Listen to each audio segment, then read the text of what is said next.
Young billionaire buys twin homeless girls sold by their stepmother and is shocked to discover they are his daughters, presumed dead at birth. Grant Whitmore hated noise. The constant clamor of the big city pursued him like a waking nightmare. Impatient horns, loud cell phone conversations, music leaking from other people's headphones. At 30, he had already built his life around silence. His apartment was on the top floor of an old building, with double windows and thick curtains that blocked both sound and light. His job as a contract proofreader for a law firm allowed him to work from home most of the time. On that rainy Wednesday in October, however, Grant had to go out. An important client demanded his physical presence to sign some documents. Now, with a leather briefcase under his arm, he cut through downtown, eager to return to his sanctuary of quiet. "It's faster this way," he muttered to himself, turning into a narrow alley he knew well. This shortcut would save him 10 minutes on the main avenue, 10 minutes of noisy chaos he preferred to avoid at all costs. The alley looked different. Normally empty except for a few boxes and trash cans, it now held a scene that made Grant slow his steps instinctively. In the middle of the way, a woman in a faded red coat was gesturing at a man in a suit. Next to her, two small figures stood as still as statues. Grant almost turned back, but something about those two small silhouettes stopped him. They were children, two girls, so alike that they could only be sisters, maybe twins. They wore clothes that were far too large, dirty and torn. Their dark hair was tangled, and even from a distance, Grant noticed the emptiness in their eyes that had seen more than any child ever should. "500 for both, sir. It's a fair price." The woman's voice was harsh, like sandpaper. "You won't find a better deal anywhere." The man in the suit shook his head and hurried away, passing Grant without meeting his gaze. The woman cursed and pulled the girls closer. Grant stood frozen. The scene before him was so surreal, so horrible, that his brain took a moment to process. A woman selling children in broad daylight. It couldn't be real. The light rain trickled down his face, but he barely noticed. His eyes were fixed on the girls, on their hunched shoulders, on their vacant expressions. Without realizing it, Grant started to move toward them. The woman noticed him and immediately forced a smile, revealing yellowed teeth. "Hello, sir. Interested in my girls? 500 for both. They're good girls. Quiet. They don't cause any trouble." Grant felt a wave of nausea and anger rise in his throat. "You should be ashamed," he said, his voice louder than he intended. "Ashamed of selling children like merchandise." The woman, who must have been in her early 40s but looked much older, narrowed her eyes. "If you're not interested, move on. I don't need a lecture." Grant looked again at the girls. They were trembling, though he couldn't tell if it was from cold or fear. The smaller one, the one without a birthmark near her eye, was partially hiding behind her sister. Both stared fixedly at the ground, as if they had learned that meeting an adult's gaze could bring trouble. In that moment, something inside Grant, something that had lain dormant for years, woke up. Without hesitation, he pulled out his wallet and took out several bills. "Here are the 500D, he said, extending the money. "They're coming with me now." The woman grabbed the money quickly, counting it with nimble fingers. Satisfied, she stepped back. "They're yours now. No refunds." Grant crouched down to the girl's level. "Come with me," he said, softening his voice. "You deserve better than staying with her." The children looked at him with distrust, then at the woman as if asking for permission. "Go," the woman said curtly. "He paid for you." Grant resisted the impulse to say anything else to the woman. Instead, he extended his hands to the girls. "It's okay. I won't hurt you." They didn't take his hands back, but when he began to walk, they followed him like little ghosts. The woman had already disappeared at the other end of the alley, counting the money. "What are your names?" Grant asked, once they were a safe distance away. The girl with the birthmark looked up briefly. "I'm Nora," she said in a voice so soft he had to lean in to hear. "This is my sister, Hazel." "I'm taking you to my home," Grant explained. "It's dry and warm there, and there's food." At the mention of food, he noticed a spark in their eyes. He took off his coat and placed it over their shoulders, covering them both like an improvised umbrella. The entire way back to his apartment, Grant wondered what on earth he was doing. He had spent his whole life building a fortress of solitude and silence after losing everything he loved, and now he was bringing 2 children home. It was madness. He knew nothing about kids. He knew nothing about being responsible for another human being. But looking at those small, frightened faces, something in him, something he had buried along with his hopes years ago, resurfaced. A protective instinct he hadn't realized still existed. When they arrived at his building, the doorman gave a curious look at the 2 small and wet figures following Grant, but asked no questions. In the elevator, the girls pressed themselves against the opposite wall, as if wanting to keep as much distance from him as possible. "I live on the top floor," Grant said, trying to break the ice. "It's a quiet place. You'll like it." No response, just 2 pairs of dark eyes watching his every move warily. When he finally opened the door to his apartment, he felt a strange embarrassment. The place was immaculately clean and organized, just the way he liked it, but it was obvious it wasn't a home for children. There were no bright colors, no toys, no sign of any life beyond his own. The walls were white, the furniture dark and minimalistic. The only personal touch was a bookshelf, carefully arranged by subject and size. "Come in," he said, holding the door. "Let's get dry and eat something." The girls entered slowly, looking around as if expecting a trap. Their bare, dirty feet left marks on the wooden floor. But for the first time in years, Grant didn't care about the mess. "The bathroom's over there," he pointed. "I'll get towels and—" He paused, realizing they would need dry clothes. "Wait here." In his bedroom, Grant frantically searched for anything that might fit. He found 2 clean t-shirts that would look like dresses on them. He also grabbed 2 unopened packs of socks, purchased and never used. It was the best he could offer at that moment. When he returned to the living room, he found the girls exactly where he'd left them, standing there soaked, making little puddles on the wooden floor. They seemed afraid to move without permission. "Here," he said, handing them the towels and clothes. "You can dry off and change in the bathroom. Then we'll eat." They took the items but didn't move. "Together," Hazel said, speaking for the first time. Her voice was even softer than her sister's, almost a whisper. "Can we go together?" "Of course," Grant answered, realizing they were afraid to be separated. "Of course you can. The bathroom is right there. Be careful. The water might be too hot. Let me know if you need help." While the girls were in the bathroom, Grant went to the kitchen and opened the fridge, staring at its limited contents. What do children eat? He had eggs, bread, some cheese, milk. He decided to make grilled cheese sandwiches, simple but comforting, and to warm some milk. He heard the bathroom door open and light footsteps in the living room. "Come here," he called from the kitchen. "The food is almost ready." The girls appeared in the doorway, transformed. Without the grime and in dry clothes, they looked different. Grant's t-shirts came down to their knees, and the socks, folded multiple times, were still too big for their small feet.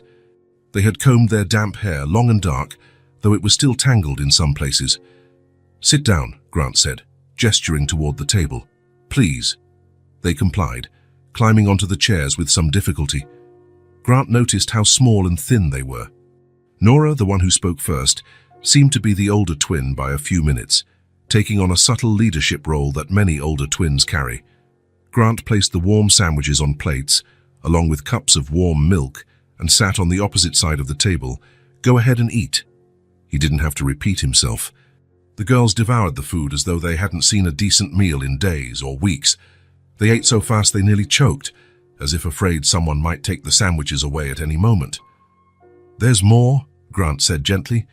"You can eat slowly. No one will take your food away." They ignored him, finishing in record time. When they were done, they looked at him expectantly, like pets waiting for more. "Do you want more?" 2 vigorous nods. Grant made more sandwiches, and once again the girls devoured everything. After the 3rd sandwich each, they finally seemed satisfied. Nora even leaned back in her chair, her eyes half closed in contentment. "Thank you," she murmured, surprising Grant. "You're welcome," he replied, feeling strangely moved by that simple word of gratitude. Night was falling, and Grant realized he needed to figure out where the girls would sleep. His apartment had 2 bedrooms, but the second one served as an office and was full of papers and books. "You can sleep in my bed," he offered. "I'll take the sofa." Hazel looked at her sister, who shook her head. "Can we stay here?" Nora asked, pointing to the plush rug in the living room. "Together?" Grant frowned. "On the rug? But it's not comfortable. The bed is big enough for both of you." "We're used to the floor," Hazel said, lowering her eyes. "In our stepmother's house, we slept in the basement. And Cheryl never let us use the bed," Nora added. "She said it was only for important people." Those simple statements squeezed Grant's heart in a way he hadn't felt in years. A mixture of anger and compassion filled his chest, a feeling so intense it caught him off guard. "I understand," he finally said, swallowing the lump in his throat, "but it's different here. You deserve a bed. You deserve comfort." The girls didn't respond, but their wary looks said it all. They didn't believe him, not yet. "That's all right," Grant agreed. "You can stay on the rug tonight if you want. I'll get some blankets." He improvised a bed on the rug with duvets and extra cushions. The girls lay down together, curled against each other like puppies seeking warmth. Grant covered them carefully and moved away, sitting on the sofa. "Good night," he said. "If you need anything, just call." "I'll be right here." "Good night," Nora replied, while Hazel just watched him with large, dark eyes. Within minutes, the girls were asleep. Exhaustion, stress, and finally the sense of safety had overcome them. Grant stayed there, watching them, their steady breathing, their small bodies finally relaxed. They looked even smaller in sleep, defenseless and vulnerable. What had he just done? He had literally bought 2 children in an alley. It was illegal, immoral, and completely out of character for his methodical, cautious nature. He should call the police, the authorities, social services, someone who knew what to do with 2 orphans. But seeing those kids sleep so peacefully, maybe for the first time in a long time, something stopped him from picking up the phone. He remembered his own loss, how his life had been shattered years ago. He remembered the pain, the loneliness, the void he had tried to fill with silence and order. "Tomorrow," he whispered to himself. "Tomorrow I'll decide what to do." Grant fell asleep right there on the sofa, never taking his eyes off the girls. His last thought before drifting off was that, for the first time in years, his apartment didn't feel so silent or so empty. He woke to the sound of soft footsteps. Opening his eyes, he saw Nora and Hazel standing before him, still wearing his oversized t-shirts, watching him with cautious curiosity. "Good morning," he said, sitting up and rubbing his eyes. "Good morning," they replied in unison, their voices still small but slightly more confident than the day before. "Did you sleep well?" They glanced at each other and then nodded. "Are you hungry?" Another nod. In the kitchen, Grant prepared what he had: scrambled eggs, toast, and some orange juice he found in the back of the fridge. Once again, the girls ate as if every meal might be their last, although this time a bit slower, allowing themselves to savor the food. "This is good," Hazel said, pointing to the eggs. "I've never had them like this." "They're just scrambled eggs," Grant said, surprised. "Dad used to make eggs sometimes," Nora explained, "but after he died, our stepmother just gave us scraps." After breakfast, still sitting at the table, Grant finally asked the question that had been on his mind. "Where did you come from? What happened to you?" The girls exchanged glances, the silent communication only very close siblings can have. "We lived with our dad," Nora began at last. "He was good to us. He worked a lot, but he always brought food." "He told us stories," Hazel added, a rare smile lighting her face for a moment. "Stories about princesses and dragons. But he got sick," Nora continued, the smile disappearing. "Really sick. He couldn't work anymore. Then he died." "I'm sorry," said Grant sincerely. "What about your mum?" "We never met her," Hazel said. "Dad said she left when we were babies." "After Dad died," Nora took over again, playing the role of spokesperson, "we stayed with our stepmother. She didn't like us. Never did. She said we were a burden," Hazel added, looking at her empty plate. "That we cost money and were good for nothing. She used to hit us when Dad wasn't looking," Nora said, her voice trembling slightly. "After he died, it got worse, Much worse. She locked us in the basement, Hazel said, for whole days sometimes, with no food. Then she sold us to Cheryl, Nora concluded. Said it was to pay what we owed her. Grant felt a lump in his throat. Cheryl is that woman in the alley? Nora nodded. She said she'd give us a new family, but... Her voice trailed off. But she just treated us badly, Hazel completed. Said we'd have to pay her back for what we cost her. Grant closed his eyes for a moment, trying to control the anger he felt. When he opened them, he saw that the girls were watching him apprehensively, as if worried he too could turn mean at any moment. You're safe now, he said, surprised by the conviction in his own voice. Nobody is going to hurt you here, I promise. The girls said nothing, but something in their eyes changed subtly. It wasn't trust yet, it was too soon for that, but maybe it was hope, a small fragile hope that Grant silently vowed not to destroy. I'll take care of you, he heard himself say, the words coming out before he could think them through, and for the first time in a long time since he had lost everything he loved, he felt the warmth of another presence by his side. He was no longer alone in that apartment that had once been too silent. Grant looked out the window. The day was clear. The previous night's rain had given way to a shy autumn sun. There was much to do: buy clothes, see a doctor, handle legal matters. But for now what mattered was that those two children were safe. And in some strange way he couldn't fully understand yet, they had brought something back into his life, something he thought he'd lost forever. Grant woke early the next morning. He hadn't slept well, thinking about what he needed to do next. Buying clothes for the girls was urgent, but something even more important worried him: their health. During their bath, he had noticed how their ribs were visible under pale skin. The dark circles under their eyes and their constant fatigue weren't normal for children their age. After a quick internet search, he found a pediatric clinic that accepted walk-in patients. He got dressed and went to the living room, where Nora and Hazel were still asleep, curled up under blankets. "Girls," he called softly, crouching beside them. "We have to go out today." Nora opened her eyes immediately, as if always on alert, even in sleep. Hazel took a few seconds longer, blinking groggily. "Where are we going?" Nora asked, her voice still laced with distrust. "To see a doctor," Grant replied. "A children's doctor." Panic filled their eyes instantly. Hazel clung to her sister's hand. "We're not sick," Nora said quickly. "We're fine." Grant realized his mistake. For children who likely associated strangers with bad experiences, the idea of a doctor could be terrifying. "It's not because you're sick," he explained patiently. "It's just a checkup to make sure everything's okay. All kids do that. The doctor is gentle, I promise." The girls didn't look convinced, but they stopped protesting. While they ate breakfast, more eggs and toast, which seemed to have become their favorite, Grant tried to make the idea less scary. "After the doctor, we can buy you some new clothes and maybe a few toys. How does that sound?"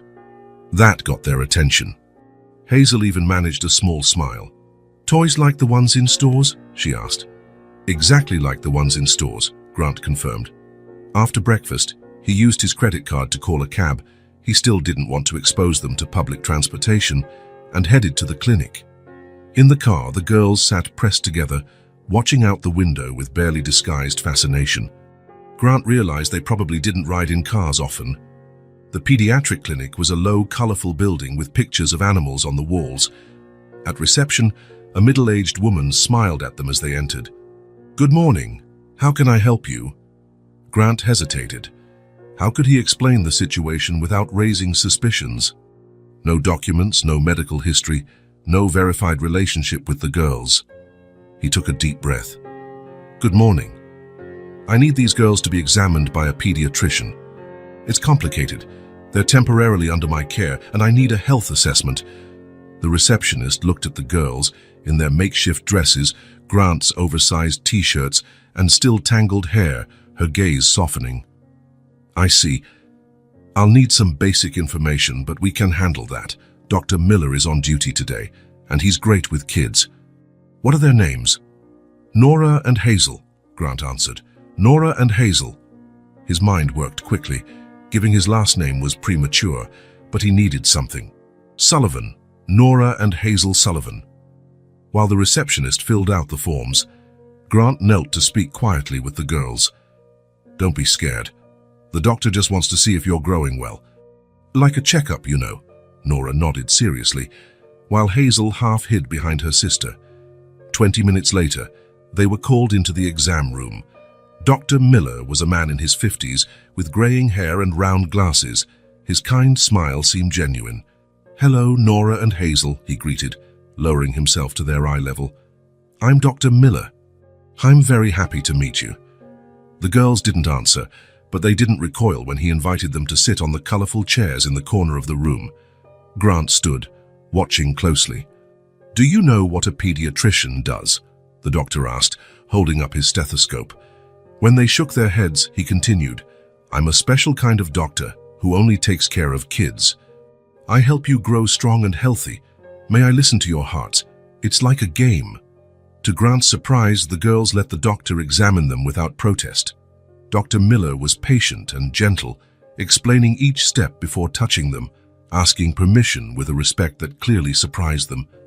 After measuring, weighing, and thoroughly examining both, he made some notes on his tablet.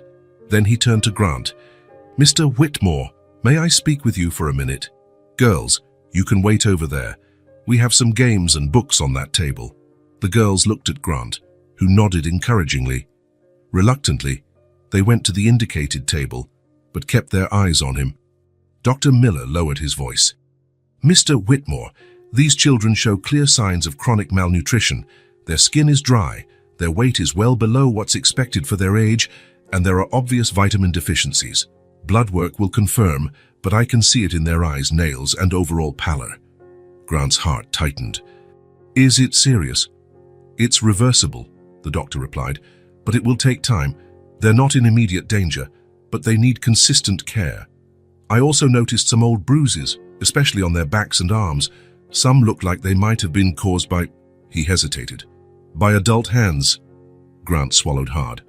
"They came from a difficult situation. I'm trying to give them a better home."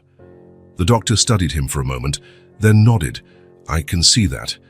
And they seem to trust you, which is good. Kids who've been through trauma develop a sixth sense about trustworthy people." "What do I do?" Grant asked, feeling completely lost. Dr. Miller smiled kindly. "3 main things. First, a reinforced, balanced diet. I'll give you a list of nutrient-rich foods they need. Proteins, vitamins, essential minerals. Second, establish a routine.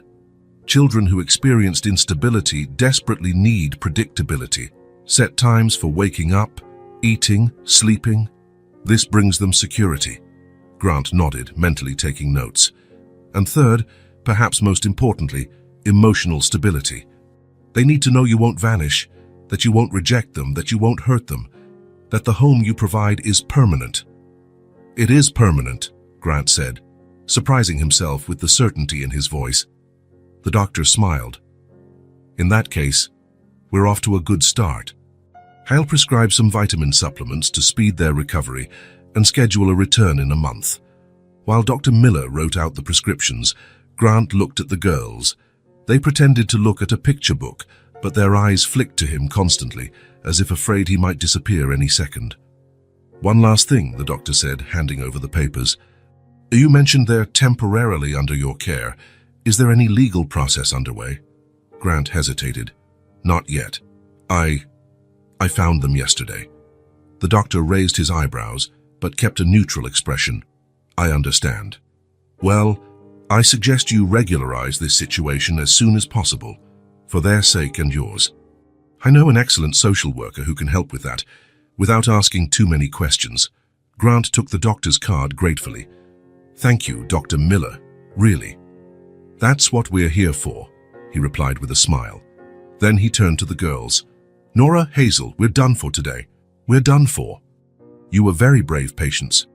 Leaving the clinic with prescriptions in his pocket and a list of nutritional recommendations on his phone, Grant felt strangely energized.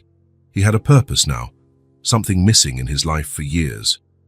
"Who wants to buy new clothes?" he asked the girls, who still seemed a bit stunned by the medical experience. Their eyes lit up. The rest of the day was a roller coaster of firsts.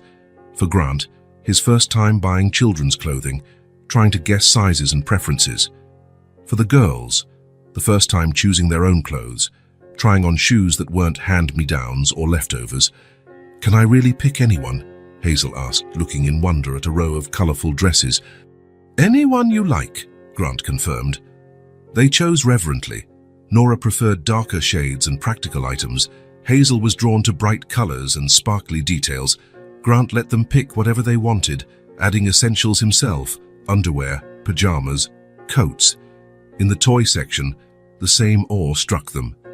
They walked slowly down the aisles, touching everything with hesitant fingers, as if they couldn't believe what they were seeing. "Can we really take one?" Nora asked, holding a doll with the same care one might have for a relic. "You can take a few," Grant replied. "Choose whatever you like." Nora chose the doll and a small doctor kit, perhaps inspired by the recent visit. Hazel grabbed a big teddy bear she could hug and a simple board game. Grant added books, building blocks, and more games they could play together. At the pharmacy, he bought the recommended supplements and took the opportunity to get children's hygiene products. At the grocery store, he filled the cart with items from Dr. Miller's list: fresh fruits, vegetables, lean proteins, whole grains. By the time they finally got home, they were all exhausted. "Let's put everything away and then rest a bit," Grant suggested, opening the door to his apartment.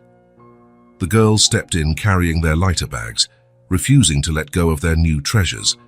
Grant followed with the rest of the purchases. Inside, he helped them organize their clothes in the drawers of the room he had hastily prepared for them, his old office, now cleared of piles of papers and boxes. "This is your room now," he said, watching Nora and Hazel gaze in amazement at the two small beds that had been delivered while they were out. An emergency online purchase he'd made the night before. "Tomorrow we can decorate it more if you like." "It's ours," Hazel asked incredulously. "Just ours." "All yours," Grant confirmed. "Always." In the kitchen, Grant put away groceries and prepared a nutritious lunch following the doctor's guidelines: grilled chicken, brown rice, and steamed vegetables. To his surprise, the girls ate it all, even the veggies children often reject. "Is it good?" he asked, watching how methodically they chewed. "Very good," Nora answered. "Better than any food we've had before." After lunch, while the girls explored their new toys in the living room, Grant sat at the kitchen table with a notepad. Following the doctor's advice about routine, he started drafting a schedule. 7 a.m., wake up, bath, brush teeth. 8 a.m., breakfast. 9 a.m., educational activities. 12 p.m., lunch. He stopped, realizing he didn't know what kind of routine would suit them best. They'd need school soon, but first he needed to gauge their educational level. And he needed to handle legal matters: guardianship, documents, registrations. "Grant!" Hazel's small voice pulled him from his thoughts. She stood in the kitchen doorway, holding something in her hands. "Yes, Hazel." "I found this in my new things." She showed him a small pink hair bow that came as a bonus with one of the dolls. Can I put it on you?" Grant blinked in confusion. "On me?" Hazel nodded shyly. "So you don't look so sad anymore. Your hair falls in your face when you think a lot." Grant felt something warm expand in his chest. Wordlessly, he crouched to her height. "Sure you can." With clumsy but determined fingers, Hazel pinned a small lock of Grant's hair with the pink bow. When she finished, she stepped back to admire her work and smiled, the first open, genuine smile he'd seen on her face. "Now you look nice," she declared.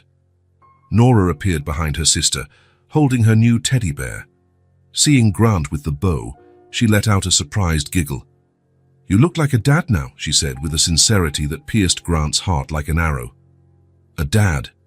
The word echoed inside him, stirring memories of what might have been, of what he had lost before ever having it. But now, looking at these two girls, who had somehow found their way into his lonely life, Grant felt he might be getting a second chance. "Who wants banana pancakes for dinner?" he asked, standing up with the pink bow still in his hair. "I do," they both shouted in unison, another first, the first time he'd heard them raise their voices in excitement instead of fear. In the kitchen, Grant set out bananas, eggs, and flour on the counter. "We'll do it together. You can help mix." As he showed the girls how to prepare the batter, he watched their faces light up. Their cheeks, still thin, now showed a faint rosy hue that hadn't been there the day before. Their eyes shone with something other than fear. That night, after a dinner of banana pancakes and honey, soon to become the first of many rituals, Grant improvised a table in the living room and opened one of the board games they'd bought. The rules were simple, perfect for beginners. "Whoever rolls the higher number goes first," he explained, showing them how to throw the dice. Hazel rolled a 5 and celebrated as if she'd won a prize. Nora concentrated intently on each turn, her tongue poking out at the corner of her mouth when she thought hard. Grant let them win a few rounds, but soon realized he didn't need to. They learned quickly. Between giggles and small celebrations, Grant watched the transformation of his apartment. What had once been a silent, sterile space now buzzed with life. The girls' voices, their light footsteps in the hallway, the colorful toys scattered on the floor. Everything created something his apartment had never been before, a home. Later, when he finally tucked the girls in for the night, in real beds this time, not on the living room rug, Grant lingered, watching them for a moment. Hazel was already sound asleep, hugging her new teddy bear. Nora resisted sleep a bit more, her watchful eyes following him. "Are we going to stay here forever?" she asked, her small voice in the darkness of the room. Grant sat on the edge of her bed. "If you want to, yes, this is your home now." "I want to," Nora said, her eyes finally closing. "It's nice here." "It's nice having you here," Grant replied, pulling the blanket up over her. When he left the room, leaving the door slightly ajar as they'd requested, Grant touched the small pink bow still in his hair. He decided to leave it there, at least for now. The next day, he would start implementing everything the doctor had recommended: routine, nutrition, stability. The girls deserved that and much more, and he was determined to give them what they'd been denied. And he realized with surprise what he himself had been missing for all those lonely years: a family. Sunday dawned with a persistent rain tapping on the apartment windows. Grant was seated in the kitchen, watching Nora and Hazel play with the puzzles they'd bought the day before. 2 weeks had passed since he'd brought them home, and the changes were visible. Their cheeks were fuller, their eyes brighter, and their initial wariness was gradually giving way to a cautious kind of joy. Banana pancakes had become a morning ritual, as had board games at night. Grant was surprised by how easily he'd adopted these new habits, as if a dormant part of himself had finally awakened. While sipping his coffee, he thought about the hallway closet. There was a reason he always kept it closed, why he never opened that door, even for storage. Inside was a single box he hadn't touched in years. Maybe it was the rain, which always made him melancholy. Or maybe it was the way Hazel had smiled when she woke up, a smile that, for a fleeting moment, reminded him of someone else. Whatever it was, that morning Grant felt ready to open the door he'd kept locked, not only in his apartment, but in his heart. "I'll be in the hallway if you need me," he told the girls, who nodded absently, focused on fitting puzzle pieces. The hallway was dim, lit only by the light coming from the living room. Grant paused in front of the closet door, his heart pounding. He took a deep breath and turned the knob. The closet was small and almost empty, except for a single cardboard box in the corner.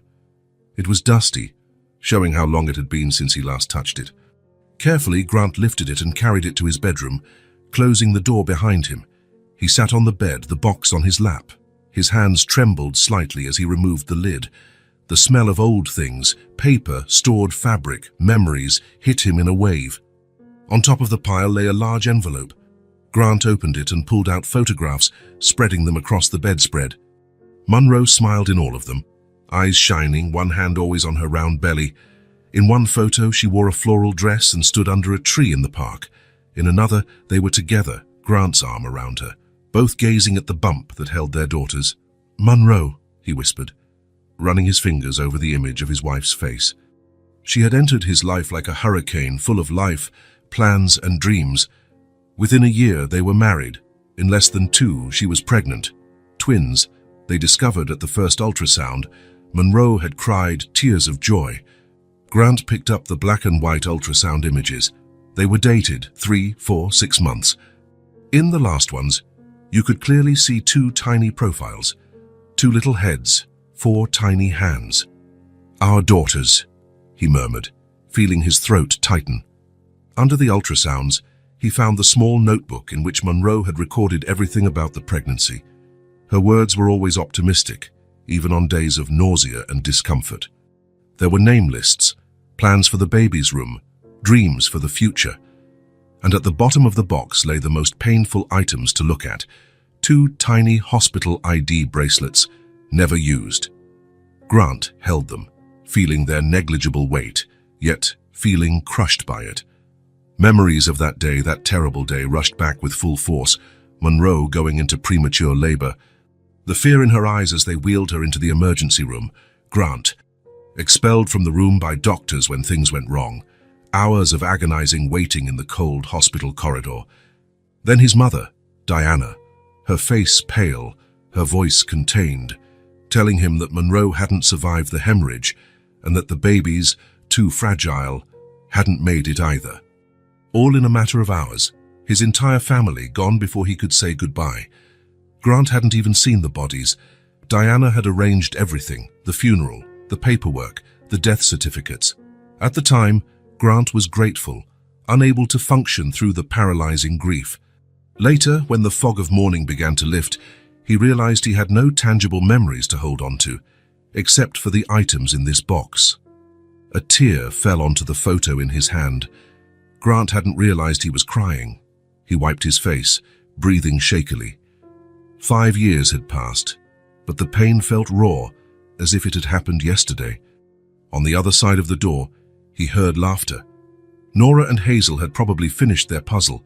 That sound, so out of place in his apartment until 2 weeks ago, anchored him to the present. Grant began to put everything back in the box, carefully. The photos, the ultrasounds, the notebook, last of all the tiny hospital bracelets, which he slipped back into their envelope. He replaced the lid on the box and held it to his chest for a moment. "I miss you," he whispered, as if Monroe could hear him, "every single day." He wiped his face once more and took a deep breath. Then he returned the box to the closet, shutting the door firmly.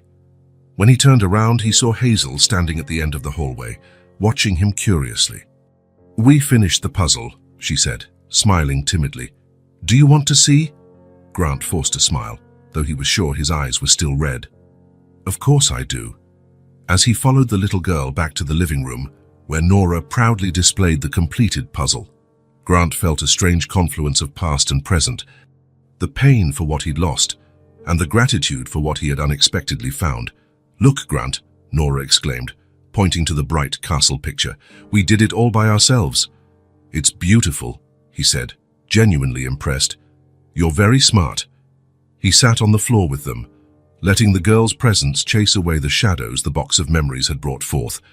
It still hurt to think of the daughters he never knew, of the wife he lost so early, but somehow Nora and Hazel were filling voids he hadn't realized remained. As he helped dismantle the puzzle to start again, Grant had no idea that the pieces of another, far more complex puzzle were beginning to align around him, a puzzle that, once complete, would change everything he believed about his loss. Grant stared at his computer screen, researching for the umpteenth time how to obtain legal guardianship. 3 weeks had passed since he'd brought Nora and Hazel home, and although the pediatrician had been understanding, Grant knew he couldn't continue in this undefined situation much longer. The girls slept in the next room, now decorated with 2 small star-shaped nightlights that projected constellations on the ceiling, a specific request from Hazel, enchanted by an astronomy book. But as cozy as the room felt, and as established as their routine seemed, Grant was well aware of the precarious ground beneath his feet. Legally, he was nothing to them. And they officially didn't exist. Dr. Miller had mentioned this during their last visit, 3 days ago. "They're responding very well to treatment," he'd said, observing the weight gain and improved color in the girl's cheeks. "But Grant, we need to address the legal situation. Without documents, they can't be enrolled in school, get insurance, or receive other essential services." Grant had agreed, knowing he couldn't postpone the inevitable any longer. That was when the doctor handed him a business card. Richard Palmer, the best family attorney I know, discreet and efficient.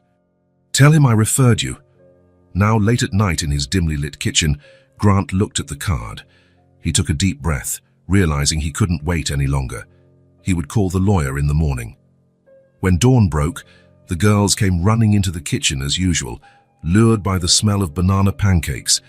Over breakfast, Grant explained they had an appointment later that day. "We're going to see someone who'll help us with important paperwork," he said, trying to make the topic less intimidating. "What paperwork?" Nora asked, ever the inquisitive one. "Papers that say who you are and where you live. Documents." Hazel frowned in confusion. "But we already know who we are." Grant smiled. "Yes, but the rest of the world needs to know too. So you can go to school, see a doctor, travel." The girls exchanged looks, that silent communication they shared. "Is it gonna hurt?" Hazel asked, worried. "No, sweetie, just conversations and forms to fill out." By 10 o'clock, they were in Richard Palmer's office, a middle-aged man with kind eyes behind round glasses. His office was elegant yet welcoming, with comfortable chairs where the girls sat, each clutching a small teddy bear.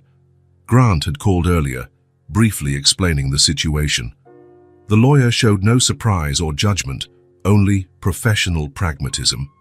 "So, Mr. Whitmore," Richard began after introductions, "Dr. Miller gave me some background, but I'd like to hear it all in detail." Grant told the whole story, the alleyway, the girls' precarious state, how he'd taken them in. He only omitted the literal purchase, describing it instead as rescuing neglected children. Richard listened carefully, taking occasional notes.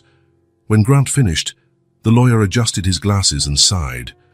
"We have a complex situation, Mr. Whitmore. What you did was noble but legally questionable. However, there are pathways forward." He turned to the girls, who quietly played with their teddy bears. "Nora, Hazel, do you like living with Mr. Whitmore?" Both nodded vigorously. "Does he take good care of you?" "Yes," Nora answered. "He makes pancakes and takes us to the doctor and never yells. And he has games and books and lets me have a star nightlight," Hazel added. Richard smiled, turning back to Grant. "That helps a lot. Now, the first step is to establish their identities. We need to see if there are any birth certificates. What's their last name?" Grant hesitated. "They mentioned a last name when talking about their father. Sullivan, I think. But I've never seen any documents." Richard wrote it down. "We'll search the records. If we don't find anything, we'll have to create a plausible story. Perhaps that you found them, and that they're the daughters of a distant deceased cousin. That would justify you seeking guardianship without too many questions." Over the next few hours, Richard explained the plan. First, obtain basic documents for the girls, provisional birth certificates based on sworn statements. Then, start the process for temporary guardianship while searching for relatives they all knew would never be found. I won't lie, Mr. Whitmore. There are risks to this approach, but considering the girls' well-being and what you've told me about their background, I believe we have a good chance of success. Grant felt a weight lift from his shoulders. How long will it take? Temporary guardianship could be granted in a few weeks if we work fast. Permanent guardianship will take months, maybe a year. But with the temporary order, you can enroll them in school and put them on your health insurance. In the following weeks, Grant and the girls settled into a routine of visits to the county clerk's office, medical clinics, and Richard's law firm. Each completed form, each official stamp, was a small victory in building their new identities. The pediatrician updated their vaccination cards, recording the doses they needed to catch up on years of neglect. The dental clinic created new patient files in their names. The county clerk's office, with Richard's mediation, issued provisional birth certificates based on testimony. Grant watched in amazement, as each new document seemed to give the girls more substance, not only physically but existentially. The most significant moment came when Richard entered his office a month after the initial meeting, holding an envelope. Judge Hernandez granted the temporary guardianship petition, he announced, handing the document to Grant. Congratulations, Mr. Whitmore. Legally, You are now the guardian of Nora and Hazel Sullivan. Grant opened the envelope with trembling fingers, reading the official decree where the girls' names appeared alongside his. A surge of emotion swept through him. Relief, joy, responsibility. That night at home, he explained to the girls what the document meant. It means now you officially live here. I'm responsible for you by law. No one can take you away. Hazel hugged the paper like it was a treasure, even though she couldn't read the words. Is it like a paper promise? She asked. Grant smiled. Exactly like that. Nora looked at the provisional birth certificate with her name printed, Nora Sullivan, along with an estimated birth date and their current address. Now we really exist, she said, a smile lighting up her face. Before, and it was like being invisible. Grant felt a lump in his throat. For him, these documents were necessary bureaucracy. But for them, they meant so much more. Confirmation they existed, recognition of their place in the world. That night, after the girls were asleep, Grant gazed at the documents scattered on the kitchen table. Certificates, forms, medical records, the tangible pieces of a family that began in the most unlikely way. In a month, Nora and Hazel would start school. In a few weeks, Grant planned to look for a bigger apartment, maybe a small house with a yard. Life was moving forward, building on these fragile pieces of paper that, for two girls who'd never had anything, meant everything. The temporary guardianship paperwork was done, but Grant still had plenty to do. With his financial responsibilities growing, clothes, food, toys, and soon school for the girls, he needed to get back to his normal work pace. As a contract proofreader for a prestigious law firm, he could work from home most of the time, which was perfect for their new family dynamic. That Thursday morning, Grant shut himself in his home office to tackle a particularly complex contract. Before that, he made sure Nora and Hazel were busy in the living room with new coloring books and art supplies he'd bought the day before. I'll be working for a few hours, he explained, pouring hot chocolate for them. If you need anything, you can call me, but try not to interrupt unless it's important. Okay? Yes, Nora replied, already focused on her drawing. Hazel just nodded, absorbed in a book full of animal illustrations. Grant smiled. In just a few weeks, they'd developed enough security to be calm, even when he wasn't in the same room, a big step from the first days, when they followed him around like shadows. In the office, Grant immersed himself in work. The room, kept separate from the rest of the apartment, was his professional sanctuary, a dark wooden desk, shelves organized with law books, and a few personal items he'd kept there for years. Among them was a framed photo of Monroe, smiling at the camera on a sunny day in the park. 3 hours later, Grant was deeply absorbed in contract clauses when he heard a soft knock on the door. "Come in," he said, rubbing his tired eyes. The door opened slowly, and Nora and Hazel peeked in. "Are we bothering you?" Nora asked hesitantly. Grant smiled, pushing away from the computer screen. "No, I could use a break. Come on in." They entered cautiously. It was their first visit to the office, a space they had instinctively respected as Grant's work area. They looked around curiously, taking in every detail, the framed diplomas on the wall, the identical, serious-looking books lining the shelves, the multi-monitor computer setup. "Your job is to read all that?" Hazel asked, pointing to a stack of printed papers. "In part. Yes," Grant explained. "I read contracts to make sure they're correct before people sign them." Nora wandered around the room, examining books on the shelves, while Hazel approached the desk. Her eyes naturally fell on the silver frame. "Who's this pretty lady?" she asked, pointing at the photograph. Grant picked up the frame, feeling the familiar weight in his hands. The photo showed Monroe in Central Park during the last summer they spent together. Her dark hair was slightly windswept. Her eyes, a distinctive green with small brown flecks near the iris, shone with her characteristic vivacity. "She was my wife," he answered, his voice quieter than he intended. "Monroe. Her name was Monroe." Nora, hearing this, came closer and stopped beside her sister to see the photo. "Where is she now?" she asked. Grant took a deep breath before answering. It was a question he'd expected, but there was no easy way to respond.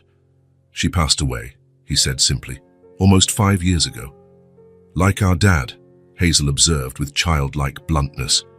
You must miss her. I do, Grant confirmed. Every day. She was very pretty, Nora commented, studying the photo.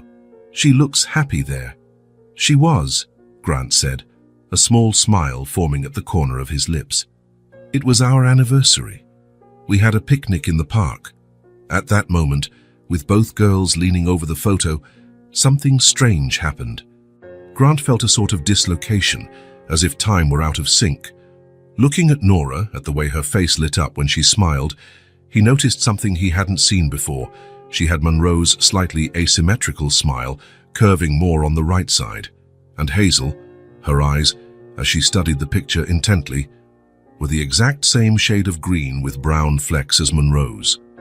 A coloration so distinct, Grant had always considered it unique. Do you want to know more about her? He asked, his voice sounding strange to his own ears. Yes, Hazel replied enthusiastically. How did you meet? Grant put the photo back on the desk, trying to ignore the odd sensation growing in his chest. We met in college. I was studying law, she was studying architecture. We literally ran into each other in the library. I knocked over a pile of books she was carrying. And then you fell in love, Nora asked, eyes shining with the simple romance of childhood. Not immediately, Grant smiled. She was pretty annoyed with me at first. But we ran into each other again a few weeks later at a coffee shop, and I made a better impression that time. As he spoke, he couldn't take his mind off the physical similarities he was suddenly noticing. The way Nora tilted her head slightly when interested in something, exactly like Monroe. The shape of Hazel's face, with high cheekbones and a delicate chin. Did you get married in a church? Hazel asked, seating herself in the chair across from the desk. In a garden, Grant answered mechanically, his mind racing. Monroe loved flowers. We had the ceremony in a botanical garden, just a few close friends. The girls kept asking questions about Monroe, what she was like, what she enjoyed, places they had visited together. Grant answered, but part of his mind was fixated on the uncanny physical resemblances that now seemed glaringly obvious. When Nora laughed at something he said about a disastrous honeymoon in Mexico, the sound sent a shiver down Grant's spine. It was the same laugh, that musical laugh so characteristic of Monroe, and when Hazel furrowed her brow trying to remember a question, the same small wrinkles formed between her eyebrows as Monroe's did when she focused intensely on a project. Did you two have kids? Nora asked innocently. The question hit Grant like a punch to the gut. No, he said after a pause. We never got the chance. It wasn't exactly a lie. Monroe had died in childbirth, and their babies, their daughters, also hadn't survived. At least, that was what he had always believed, what his mother had told him, what the doctors had confirmed, what the death certificate stated. But now, looking at the two girls before him, a disquieting doubt began to form in his mind. Their ages matched. The physical similarities were undeniable. Then there was that inexplicable instinct he'd felt in the alley, that compulsion to protect them, to bring them home, as if some part of him recognized them before his conscious mind did. Grant, Hazel called, noticing his prolonged silence. Are you sad? He forced a smile. Just remembering. Sometimes memories can be a bit tough. Our stepmother didn't like it when we talked about our dad, Nora said softly. She said it was a waste of time talking about the dead. It's never a waste of time to remember the people we love, Grant answered, reaching out to gently touch Nora's hair. Dark, slightly wavy hair, just like Monroe's. The conversation continued for a few more minutes, until the girls got distracted by other items in the office. Nora became fascinated by a glass paperweight that refracted light into colorful patterns, while Hazel examined a small shelf of decorative objects. Grant watched them, trying to convince himself he was imagining things, projecting his unresolved grief onto these children fate had placed in his path. It was natural to look for connections, for patterns, especially after a traumatic loss.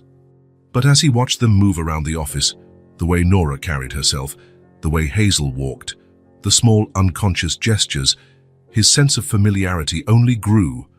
morphing into a disturbing certainty. "Who wants a snack?" he asked finally, needing a break from the confusing emotions consuming him.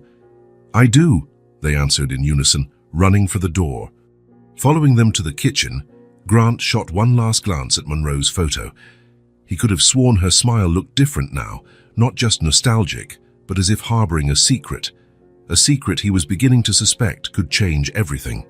3 days had passed since that conversation in the office, and Grant couldn't get the similarities between the girls and Monroe out of his head. Every gesture, every expression, every laugh seemed like an echo of his late wife, and the feeling only grew stronger as time went on. He tried to push these thoughts away. It was irrational, insane. His daughters had died at birth, his mother had told him. The doctors had confirmed there were death certificates. Nora and Hazel were just 2 vulnerable children whom fate had placed in his path. And yet, on Sunday morning, Grant woke earlier than the girls. He prepared breakfast automatically, his mind still circling around that impossible question. While waiting for the banana pancakes, now an indispensable part of the morning routine, he decided to collect the used towels for laundry. In the bathroom, he picked up the towels scattered on the floor, smiling at the little signs of a child's presence that now filled his once stark apartment: rubber duckies on the edge of the tub, strawberry-flavored toothpaste, colorful slippers. He was about to leave when he noticed the 2 hairbrushes on the sink. One purple for Nora, one pink for Hazel, colors they had chosen at the store days ago. Tangled in the bristles were strands of dark hair. Grant set down the towels and picked up the pink brush. Something almost magnetic drew his eyes to those strands. Dark, slightly wavy hair, just like Monroe's. A shiver ran down his spine as a thought occurred to him. A thought so simple and obvious that he couldn't believe he hadn't considered it before. A DNA test. Scientifically, it could confirm or deny his absurd suspicions. If there was no relation, he could finally silence that insistent voice in his head and move on, loving the girls as adoptive daughters without the ghosts of the past. But if there was, Grant felt his stomach churn. If there was, it would mean a monstrous betrayal, a lie of unimaginable proportions. It would mean someone, and he had a strong suspicion, who had stolen his daughters, faked their deaths, and left them to fend for themselves. He looked again at the brushes. He couldn't keep living with this doubt. He had to know. Carefully, he opened the bathroom drawer and took out 3 small envelopes he usually used for receipts. Gently, he removed several strands from the pink brush and placed them in one envelope. He repeated the process with the purple brush, placing the strands in the second envelope. Finally, he pulled some of his own hairs and slipped them into the third. Sample 1, Sample 2, Sample 3, he labeled the envelopes, avoiding any names. He needed to stay objective, scientific. He couldn't let himself hope or speculate until he had concrete results. He slipped the envelopes into his pants pocket and returned to the kitchen. He arrived just in time to flip the pancakes before they burned. "Grant, are you okay?" Nora's voice surprised him. She stood in the kitchen doorway, still in pajamas, rubbing sleepy eyes. "I'm fine," he replied, forcing a smile. "I just got up early today, hungry." She nodded, taking a seat at the table. Hazel soon joined them, and breakfast went on as usual, though Grant hardly touched his food, his mind on the plan forming in his head. The next morning, after making sure the girls were occupied with a new puzzle, Grant made a phone call. "Gene Tech Laboratory, good morning," answered a female voice. "Good morning, I'd like information about paternity tests," Grant said, stepping into the hallway to ensure the girls wouldn't overhear. The attendant explained the process, simple, discreet, and relatively quick. He could bring the samples to the downtown lab, fill out a form, and in about 7 business days, he would have the results. Grant scheduled a visit for that same afternoon. He concocted a story about needing to meet an insurance broker and left, the 3 envelopes safely in his jacket's inner pocket. The lab was a modern, discreet building. Inside, a professional receptionist greeted him without asking many questions.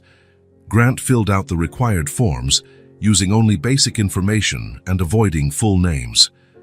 "Would you like the results by email, or do you prefer to pick them up in person?" the woman asked. In person, he answered without hesitation. He didn't want such sensitive information floating around electronically. All right, in 7 business days, the results will be ready. Call before you come in, just to confirm. The days that followed were torture.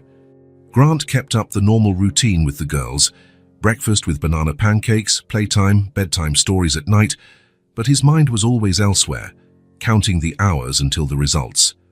Late at night, after they were asleep, he mentally revisited memories of Monroe's pregnancy, the birth, the funeral. He searched for flaws, inconsistencies. He recalled the confusion of those days, how he'd been kept away from the operating room once complications began, how he never saw the bodies, neither Monroe's nor the baby's. His mother insisted on closed caskets, claiming it was better that way, to spare him more pain.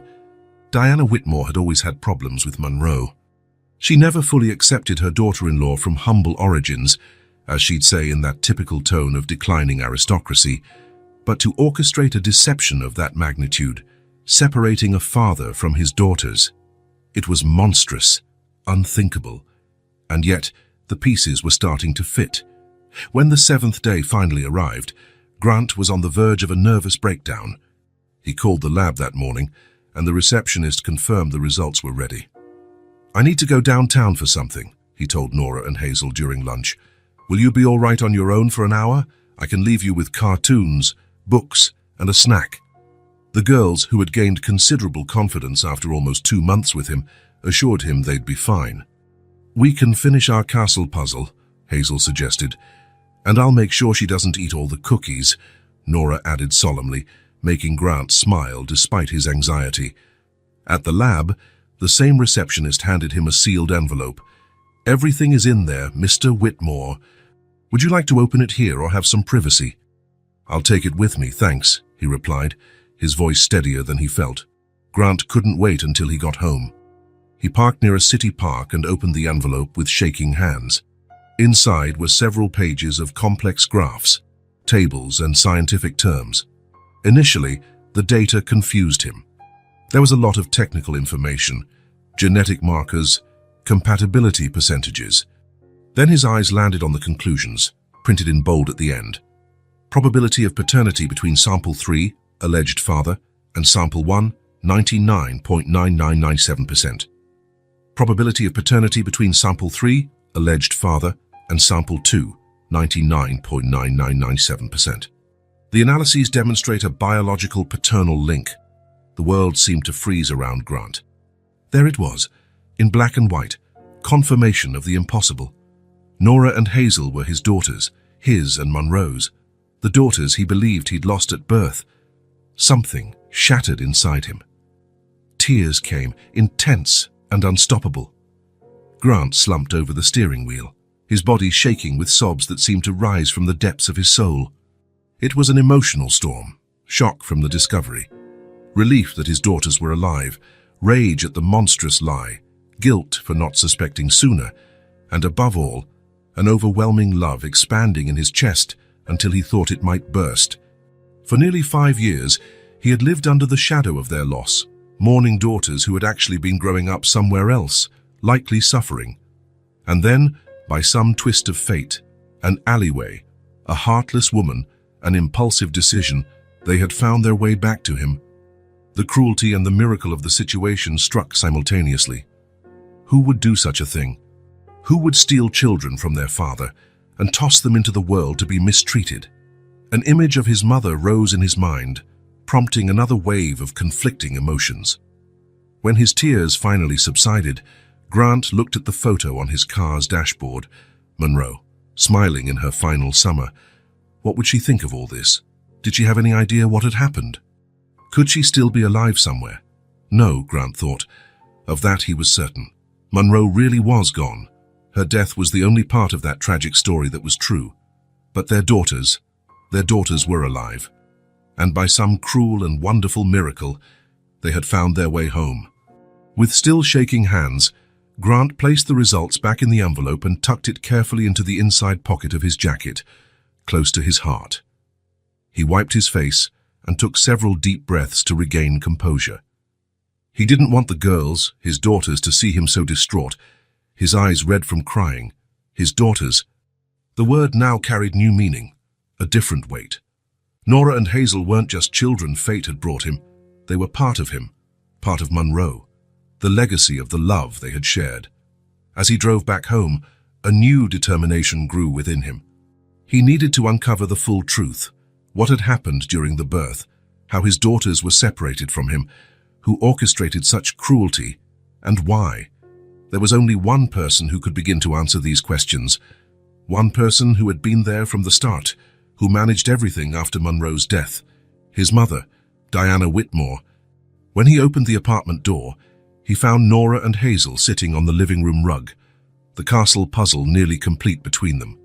They looked up, identical smiles spreading across their faces. "You took a while," Nora said. "We missed you," Hazel added, getting up to hug him. Grant crouched, opening his arms to wrap them both in an embrace. This hug was different from all the previous ones. It was the first time he embraced them knowing who they truly were. "I missed you too," he said, his voice trembling slightly. "So much." St. Vincent Memorial Hospital hadn't changed much in 5 years. The same pale blue walls, the same antiseptic smell, the same hushed corridors Grant had walked that fateful day. Now, as he made his way through them, memories assaulted him like tangible ghosts. Here was the waiting room where he'd spent hours pacing, praying for updates. Ahead, the double doors leading to the surgical wing, where Monroe had disappeared on a gurney, her hand slipping from his. And off to the right, the small office where his mother, Diana Whitmore, had delivered the devastating news that had altered the course of his life. News that he now knew was a lie. The DNA test in his pocket burned like a hot coal. For 2 days after receiving the results, Grant had wrestled with himself, trying to find any explanation, any justification, anything that wouldn't confirm the terrible suspicion growing in his mind. But there was no other possibility. His mother, the woman who'd raised him, who always claimed to protect him, had orchestrated the greatest betrayal imaginable. Finding her was easy. Diana Whitmore, now 68, still served on the hospital's board of directors, in the same third-floor office. The hard part was containing the fury threatening to consume him as he rode the elevator. "Mr. Whitmore, your mother is in a meeting but should be done in about 10 minutes, her young secretary said. "Would you like me to let her know you're here?" "No," Grant replied. "I want it to be a surprise." He sat in the waiting area, hands restless on his knees. He had left Nora and Hazel with Mrs. Peterson, a retired neighbor who adored the girls and often offered to help. "Just for a few hours," he'd told her. "I have something important to take care of." Important didn't begin to describe it. This meeting would define not only his relationship with his mother, but the future of his daughters. Daughters who, by some perverse miracle, had found their way back to him. The office door opened, and men in suits exited, followed by Diana Whitmore. Still elegant and imposing, with perfectly arranged grey hair and that same aura of authority she'd always carried. When her eyes landed on Grant in the waiting area, she froze for an instant. It was brief, just a flicker of what might have been fear, before her face assumed its usual composed expression. "Grant, what a wonderful surprise." Her voice was soft, but Grant detected the tension beneath it. "Why didn't you tell me you were coming?" "We need to talk, Mother," he said, standing up. "In private." Diana hesitated only a second before nodding. "Of course, come into my office." She turned to her secretary. "No interruptions, please." The office was exactly as Grant remembered, sparse and impeccably organized, with a view of the nearby park. Diana gestured for him to sit in an armchair, but he remained standing.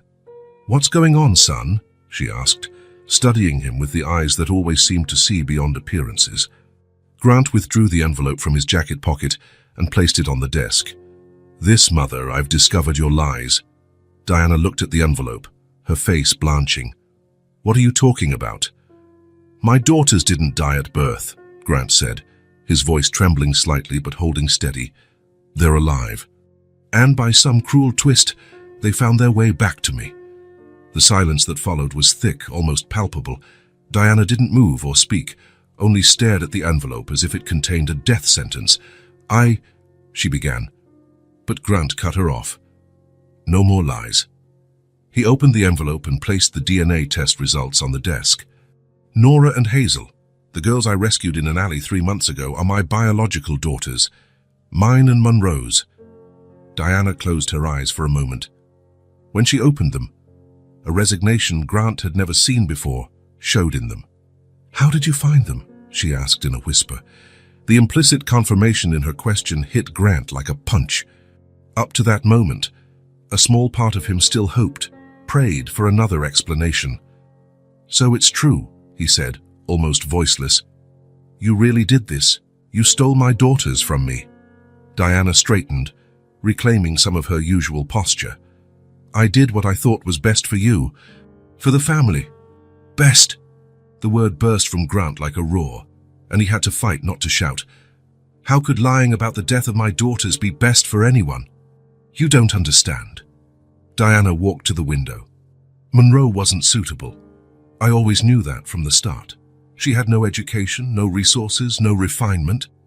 When she died in childbirth, I saw a chance to fix everything. Fix? Grant felt sick. My wife died, Mother, the woman I loved, and you saw it as an opportunity. To protect you, yes. Diana turned, her eyes suddenly hard.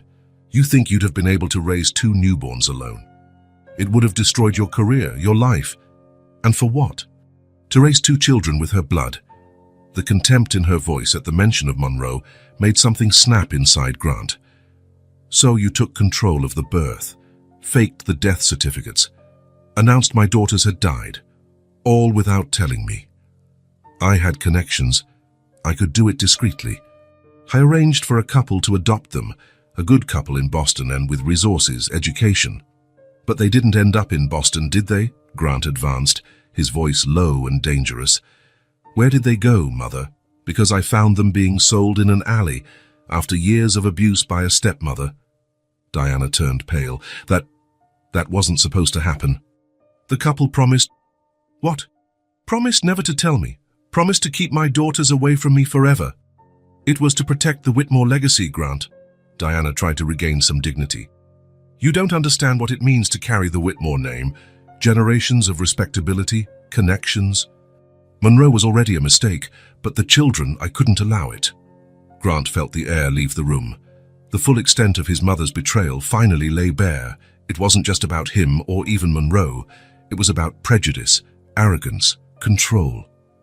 You stole my family, he said, each word laced with a simmering fury. You had no right. I'm your mother. Diana raised her chin, defiant even in the face of her treachery. I did what I thought was best for you. No. Grant shook his head. You did what was best for you, for your image, your precious family legacy. He snatched up the test result and the envelope, tucking them back in his pocket. You know what's ironic, Mother? Your lies almost worked.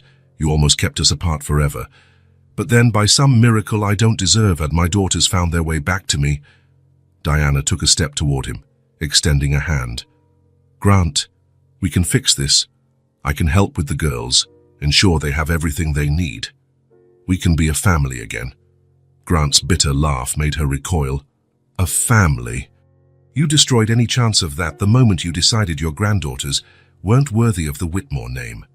He turned to the door, but paused before leaving. I won't turn you in to the authorities, not for your sake, but because I don't want my daughters exposed to more trauma. They've already been through enough because of you. What are you going to do? Diana asked, her voice suddenly frail, as if she finally grasped the magnitude of what she'd done. Grant looked at her one last time. I'm going to do what you prevented me from doing 5 years ago. I'm going to raise my daughters, love them, protect them. And I'll make sure they know who their mother was, a beautiful, brave, loving woman. What about me? Diana's voice was barely a whisper. To them, you don't exist. Grant opened the door. To me, you don't exist either. As he walked down the hospital corridor, he felt a weight lift from his shoulders, not completely, since the pain of betrayal was still fresh, but enough that he could breathe again. The truth, however painful, was liberating. Outside, the afternoon sun lit up the city. Grant inhaled deeply, letting the clean air fill his lungs. He thought of Nora and Hazel waiting for him, his daughters, his future. It was time to go home. After confronting his mother, Grant felt a renewed urgency to ensure Nora and Hazel had everything they deserved. The first thing to address was space. The makeshift bedroom in his old office was fine temporarily, but his daughters deserved more. Though the apartment was large enough for a single man, it wasn't ideal for a family. So Grant began searching for a new home, somewhere they could truly call theirs. He found a 2-story house with a small backyard in a quiet neighborhood about 20 minutes from downtown. It had 3 bedrooms, a spacious living room, and a cozy kitchen.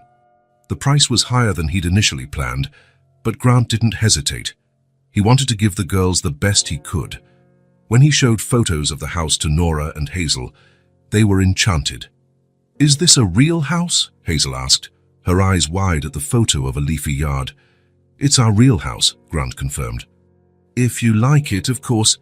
Is there space to play outside?" Nora seemed in disbelief. "There is, and each of you can have your own room." The girls exchanged surprised looks. "Separate rooms?" Hazel asked, suddenly worried. Grant smiled. "Or you can share a bigger room if you prefer. The third one could be a play or study room." The relief on their faces was immediate. Even after 3 months living with Grant, they still felt safer together, especially at night. "We want to stay together," Nora said, holding her sister's hand, "but a playroom would be cool." The move was completed in 2 weeks. Grant hired professionals to paint and prepare the house before they moved in. The girls' bedroom, the largest after the master, was painted a soft mint green, cheerful but neutral, with a pale blue ceiling reminiscent of the sky. On moving day, Grant had a surprise. After showing the rest of the house, he stopped outside the closed door to their room. "This is your room, but it's still empty," he said, hand on the knob. "I thought we could decorate it together. Exactly how you want." Nora and Hazel's eyes shone with a thrill that was still new to them, the possibility of choice, personal expression. When Grant opened the door to reveal the spacious room with freshly painted walls and polished wooden floors, they walked in reverently, as if entering a sacred space. "It's so big," Hazel whispered. "And so pretty," Nora added, spinning slowly to take it all in. Grant watched them from the doorway, his heart full. These were his daughters, his and Monroe's, and at last he could give them everything they should have had from the start. "How about we go shopping today?" he suggested. "We can pick out beds, dresses, shelves, and anything you want." That day, Grant witnessed a transformation in the girls. In the children's furniture store, their initial shyness dissolved into growing excitement as they realized they could really choose. Nora would point to one bed, then change her mind when she saw another. Hazel, usually quieter, held firm opinions about what she liked or disliked. "What do you think of these?" Grant asked, showing them 2 white wooden beds with rounded, classic-style headboards. The girls exchanged looks and nodded enthusiastically. "They're like princess beds," Hazel said, running her hand along the smooth wood. In the bedding section, he let them choose freely again. Nora went for a set with stars and planets in shades of blue and purple, while Hazel chose colorful flowers on a pale pink background, so different, yet complementing each other, just like their personalities. In the days that followed, the shopping continued. Grant took them to various stores, letting them explore every possibility. Together, they selected a fluffy, floral-patterned rug to cover most of the floor, 2 white dresses for their clothes, shelves for books and toys, and a desk where they could draw and eventually do homework. In a toy store, Grant watched how their eyes lit up at so many possibilities. Unlike the first time he'd taken them to buy toys, when they were still hesitant, they now explored with confidence, knowing they could voice their desires. Nora chose a brown-haired doll she could style, along with a set of miniature animals for her growing collection. Hazel was instantly drawn to a large, soft teddy bear in caramel color, with a blue ribbon around its neck. She hugged it immediately, burying her face in the synthetic fur, and Grant knew it was love at first sight. "Do you want this one?" he asked, smiling at his daughter. Hazel nodded, still hugging the bear.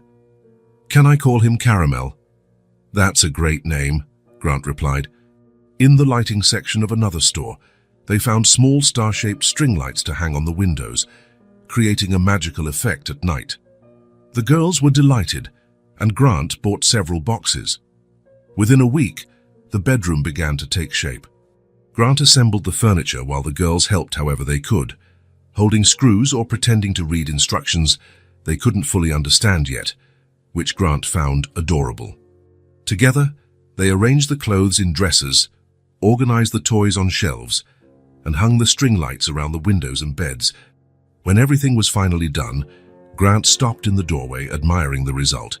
It was perfect, not in the sense of a professionally designed space, but perfect because it reflected exactly who Nora and Hazel were. Every item had been chosen with care. Every detail felt important. It was a space that shouted home in a way no other room ever had. The girls ran into the room spinning with arms wide open, marveling at their shared creation. "Look how pretty it is," Nora exclaimed, jumping onto her bed. Hazel, hugging Caramel the bear, twirled in the center of the room, her dress flaring around her. "Now this room is really ours," she said, her smile lighting up her entire face. Grant leaned against the doorframe, feeling a rush of emotions, both sweet and bittersweet. These were the beds they should have assembled 5 years ago. This was the room he and Monroe had planned to decorate together. But even without her presence, he had managed to create something special for their daughters. "Do you really like it?" he asked, though the answer was clear from their glowing faces. "It's the best room in the world," Nora declared, hopping off the bed to hug him. "Thank you, Grant," Hazel said, joining the hug. Grant knelt, holding them tightly, feeling both their fragility and the strength they shared in those small bodies. "So you're welcome, my little ones," he replied, his voice thick with emotion. With the house settled and the bedroom ready, it was time for another important step: school. With their paperwork now in order, definitive guardianship still pending, but the temporary order was enough. Grant found a well-regarded elementary school just a few blocks from their new home. The principal, Mrs. Reynolds, a middle-aged woman with kind eyes behind brightly colored frames, met with Grant and the girls for an initial evaluation. "They've never attended school before?" she asked, surprised but not judgmental. "They had a complicated family situation before they came to live with me," Grant said carefully, mindful of the girls' presence. "They had no formal education." Mrs. Reynolds nodded understandingly. After chatting with the girls and giving them simple tests, she determined that despite their delay, both were bright and curious. "We'll place them in our Level Up class initially," she explained. "It's a smaller group with teachers specialized in helping children catch up to their age level. With their progress, they might join the regular class next semester." On the first day of school, Grant felt a kind of anxiety he'd never known. He dressed the girls carefully: new uniforms, colorful backpacks, lunch boxes with sandwiches, and fruit he prepared meticulously. He braided Hazel's hair into 2 pigtails as she'd requested, and helped Nora tie the laces on her new sneakers. "Are you nervous?" he asked, adjusting the strap on Nora's backpack. "A little," she admitted. Hazel only nodded, clutching Caramel to her chest. Grant had allowed her to bring the bear on this first day for comfort. "It'll be fun," he assured them, trying to sound more confident than he felt. "You'll meet other kids, learn new things. I'll be right here at the door when you come out." He accompanied them to the classroom, where their teacher, Miss Lauren, a young woman with a warm smile, greeted them enthusiastically. Grant watched, heart tight, as they sat in small, colorful chairs, looking both lost and fascinated by the new environment. "They'll be fine," the teacher assured him, noting his reluctance to leave, and they were.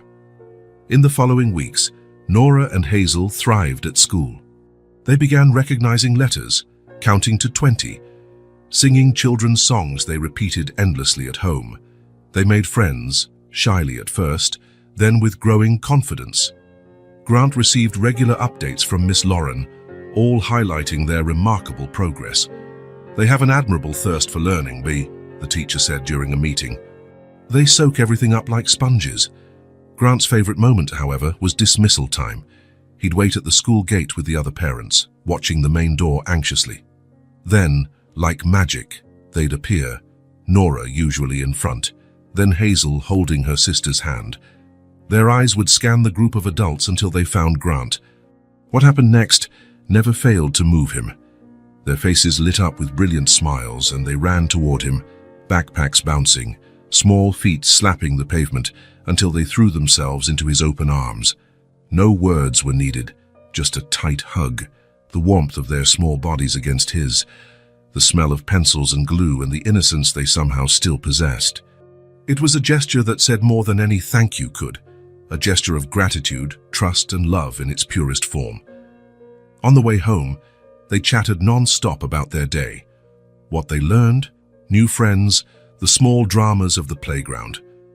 Grant listened to every word, taking in their excitement and concerns as if they were the most important things in the world, because to him they were.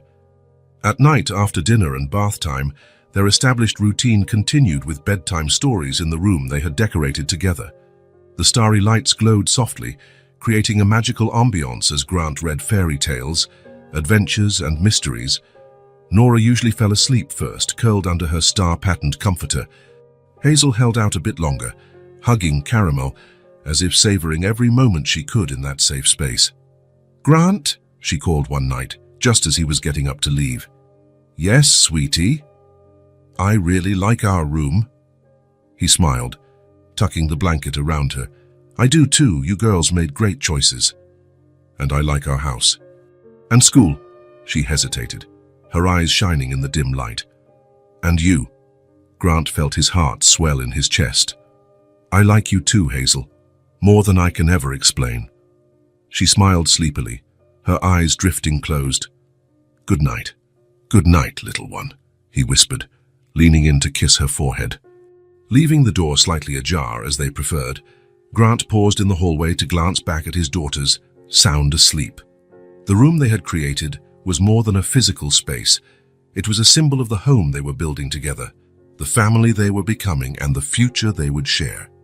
A future that, despite all the obstacles and betrayals of the past, now shone with infinite possibilities. Autumn had arrived with its golden colors and cooler air. The trees in Grant's small backyard were turning shades of red and orange, creating a natural tapestry that delighted Nora and Hazel. That Sunday afternoon, they played among the fallen leaves, building small piles they'd jump into, giggling at every burst of color. Grant watched them from the porch, a cup of coffee in his hands, his face showing the contented smile that had become frequent in recent months. School was going well. The house finally felt like a home, and the adoption papers were nearly complete. Though legally, they didn't need confirmation of what everyone already knew. They were a family. The doorbell interrupted his thoughts. He wasn't expecting anyone. Maybe it was Elaine, the next-door neighbor, who often dropped by with leftover pie or homemade cookies. But when he opened the door, he saw someone he never expected to see. Diana Whitmore stood there at the entrance of his home, his mother, whom he had neither seen nor spoken to since that confrontation at the hospital 3 months ago. His first instinct was to close the door immediately, but something held him back. Perhaps it was the state she was in, so different from the imposing woman he'd always known. She seemed smaller somehow, older. Her hair, usually perfectly styled, showed stray gray strands. Dark circles lay under her eyes, and her hands, typically steady, trembled slightly around a worn handbag. "What are you doing here?" Grant asked, keeping his voice low so the girls in the yard wouldn't hear. Diana swallowed hard, her eyes avoiding direct contact. "I had to see you. To talk to you." Grant hesitated, torn between the anger he still felt and the fragile image of his mother before him. Finally, he stepped aside, allowing her in. "The girls are in the backyard. I don't want them seeing us argue." Diana nodded, entering silently. In the hallway, she paused before a framed photo on the wall, Grant with Nora and Hazel at a park, all three smiling for the camera. Her eyes rested on the picture for a long moment. "They look happy," she commented softly. "They are," Grant replied, leading her into the living room, away from the windows overlooking the yard. "What do you want, Mother?" Diana sat on the edge of the couch, appearing displaced and uneasy, a stark contrast to someone who once acted as if the whole world was her domain. She placed the bag in her lap like a shield, finally lifting her gaze to meet his. "I came to ask for your forgiveness," she said, her voice trembling but resolute. "I know I don't deserve it, but I can't keep living with this burden without at least trying." Grant sat in the armchair across from her, studying her carefully, searching for signs of the manipulation he knew too well. But all he saw was a woman aged by remorse. "I was unfair and prejudiced," Diana continued, her words seeming difficult to say. "I thought your wife, coming from a humble background, would tarnish our family. I only cared about the Whitmore name, about reputation and appearances, things that felt so important then but are now obviously hollow." A tear escaped, sliding down her lined face. Grant couldn't recall ever seeing his mother cry before. "I lost you, my only son, and only now do I truly understand what that means. I miss you, and after our estrangement I live with guilt every day." Diana took a shaky breath, her voice nearly a whisper. "Forgive me." Grant felt a whirlwind of emotions, anger for what she had done, for nearly costing him everything, but also a strange compassion for the broken woman before him, and an understanding that clinging to hatred would only bring more suffering to both of them. He stood and walked to the window. Outside, Nora and Hazel now took turns on a swing he'd hung from a sturdy tree. Their laughter reached his ears even through the glass, pure and innocent. Those children, his daughters, had been through so much: abandonment, abuse, uncertainty. Yet here they were, able to laugh, to trust, to love. If they could overcome so much, shouldn't he at least consider the possibility of forgiveness? Not for Diana, not entirely, not yet, but for Nora and Hazel, for Monroe, who always believed in the best of people. And maybe most importantly for himself. "Why now?" he asked, still turned away. "Why come asking for forgiveness after all these months?" Diana paused. "Because I finally understand what I lost. Not just my son, but the chance to know my granddaughters, the chance to be part of something bigger than my own pride." She paused again. "And because I spent so many years trapped in conventions and appearances that I forgot what truly matters. Life's too short for that, Grant. I realized it too late." Grant turned around, studying the face he knew so well, yet had never seen so vulnerable. "How can I trust you again?" "You can't," Diana said simply. "Not yet. I can only ask for a chance to show you I've changed, that I've learned." Grant's eyes returned to the backyard, where his daughters were now collecting particularly pretty leaves and placing them in small plastic bags, a school project for making autumn collages. His chest tightened as he realized they deserved all the family they could have. "For them," he said at last, turning back to Diana, "I'll let you try to earn our love again, but no more lies." Diana stood, her hands still shaking. "That's more than I deserve. Thank you." "It won't be easy," Grant warned, "and it'll be on my terms, not yours. The girls come first, always." "I understand," Diana nodded. "May I meet them today?" Grant shook his head. "Not yet. I need to prepare them first, and I need to be sure you've really changed." Diana accepted his answer with a resigned dignity Grant had never seen in her. As she prepared to leave, she paused again in front of the photograph in the hallway. "They have her eyes," she said softly, referencing Monroe. "I should have seen it before." "Yes," Grant agreed. "They have a lot of her, in all the best ways." As he watched his mother walk down to her car parked on the street, Grant felt a strange sense of relief. It wasn't forgiveness, not fully, not yet. But maybe it was the first step towards something new, something that, like the falling leaves outside, allowed the old and withered to give way to something fresh and renewed. He went back to the yard, where his daughters greeted him with smiles and hands full of autumn treasures. In that moment, he knew he'd made the right decision, for them, for all of them. Grant's house gleamed with color and life that special afternoon. Bright balloons floated near the ceiling. Streamers gently danced in the breeze from open windows, and a handmade banner, letters painted in slightly uneven strokes, proclaimed, "Happy Birthday, Nora and Hazel," above the fireplace. In the center of the coffee table sat a vanilla cake with 6 candles, patiently waiting for the birthday girls. Grant placed the last decoration, double-checking that everything was perfect for the occasion. This would be his daughter's first real birthday, their first celebration as a true family, surrounded by love and care. The thought filled him with warmth, and also a twinge of sadness for the 5 birthdays he had missed, years that could never be regained. In the kitchen, Diana was arranging decorated cups on a silver tray that had been in the family for generations. Over the 2 months since her reconciliation with Grant, she had shown genuine, profound change. Beginning with brief, carefully supervised visits, she gradually became a constant, loving presence, always respecting the boundaries Grant set, never rushing the process of healing. "The tea is ready," she announced, stepping into the living room with the tray. Her eyes, softer than they'd ever been, roamed over the festive decor.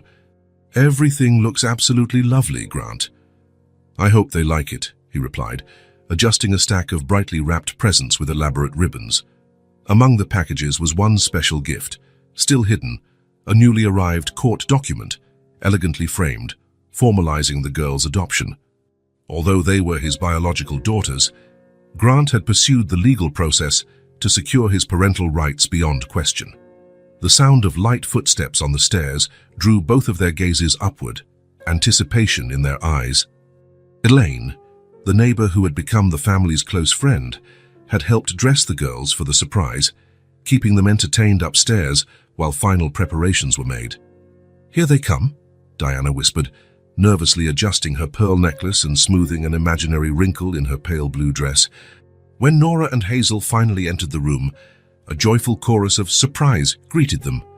Grant, Diana, Elaine, and a few school friends with their parents, all invited to the small but meaningful celebration. The girls froze in the doorway, utterly amazed. They wore brand new dresses chosen especially for the occasion, Nora in a sky blue dress embroidered with tiny silver stars on the skirt, Hazel in a soft pink dress with delicate flowers that seemed to dance with every move. Their hair, now shiny and healthy, so different from their first days, was adorned with ribbons matching their dresses. "All this is for us?" Hazel asked, her eyes traveling around the colorful room, barely believing what she saw. "All for you," Grant confirmed, kneeling down to welcome them in a warm hug. The afternoon passed in a swirl of games and laughter that filled the house with a sparkling sound. Grant watched, fascinated and grateful, at the complete transformation of his daughters from the day he'd found them in that dark alley. Now they were typical children, joyful, confident, and visibly thriving under the warmth of a loving home. Diana, for her part, devoted herself wholeheartedly to the granddaughters she'd nearly lost forever to her own pride and prejudice. In the beginning, the girls had been naturally reserved with her, but her constant patience and genuine remorse gradually won them over. Today they called her Grandma Di, a simple nickname that always brought genuine emotion to her eyes, once so cold, now filled with renewed warmth. When it was finally time for cake, everyone gathered around the table. 6 candles glowed like little stars on the smooth vanilla frosting. Grant took the knife to cut the cake, while Diana, with a grace she'd always possessed but rarely displayed, poured tea for the adults and fruit punch for the kids into bright-colored cups. "Before we sing Happy Birthday," Grant said, his voice slightly thick with emotion, "I want to say a few words to our birthday girls." The room fell completely silent, every gaze fixed on him. Grant looked at his daughters, feeling a lump form in his throat that nearly kept him from speaking. "Nora, Hazel, a year ago, I didn't even know you existed. And now, I can't imagine a single day of my life without you." He paused, searching for the right words to express the inexpressible. "Your mother, Monroe, would be so proud of the wonderful, strong girls you've become. And I am Keats, without a doubt, the luckiest man in the world to be your dad." Tears shone in Nora's eyes, while Hazel gripped Grant's hand as if never wanting to let go. "And I," added Diana, her voice calm yet filled with emotion, "I'm absolutely blessed to have the chance to know and love my granddaughters. For so long I lost sight of what really matters in life. But you taught me the most valuable lesson of all. It's never too late for love to return." Everyone joined in an enthusiastic, if slightly off-key, version of Happy Birthday. The girls blew out their candles together, as they did everything in life, and the room erupted into warm applause. Grant sliced the vanilla cake, chosen because both girls had solemnly declared it the best flavor in the entire world, and Diana served generous slices on plates decorated with festive designs. The moment was so natural, so genuinely familial, it almost seemed impossible to recall the extraordinary, unlikely journey that had brought them here. After the guests left and the gifts had been opened amidst exclamations of joy, when the house finally quieted under the gentle glow of dusk, Grant gathered Diana and the girls in the living room, illuminated by the sun's golden farewell. "I have one more present for you," he said, lifting the framed document he'd kept hidden. "This paper says that officially, in everyone's eyes, we're a family forever." The girls studied the document curiously, not fully grasping its legal weight, but perfectly understanding the words that mattered. Family and forever. "Really forever?" Hazel asked, her eyes wide with almost tangible hope. "Really forever," Grant confirmed, his voice steady and confident. "Nothing can change that." Without hesitation, Nora and Hazel threw themselves into his arms in one of those complete, wholehearted hugs only children can give. Grant wrapped them up, feeling their little hearts beating against his in perfect harmony. After a moment of silent connection, Hazel extended a small hand toward Diana. "Is Grandma Di also family forever?" Diana hesitated briefly, looking at Grant, asking a silent question with her eyes. He nodded in response, a slight smile of acceptance on his lips. "Yes," she answered, joining the group hug with an almost reverent gratitude. "If you'll have me, I'm family forever, too." In the embrace that followed, all the elements of their extraordinary journey were present: the searing pain of the past, the overwhelming joy of the present, and the bright hope of the future. A family forged by the deepest sorrow, shaped by the hardest forgiveness, and finally sealed by the love that, against all odds, found its way back home to stay. If this story touched your heart, subscribe to the channel and turn on notifications so you don't miss the next ones. Leave a like because it helps this story get recommended to more people. See you in the next story.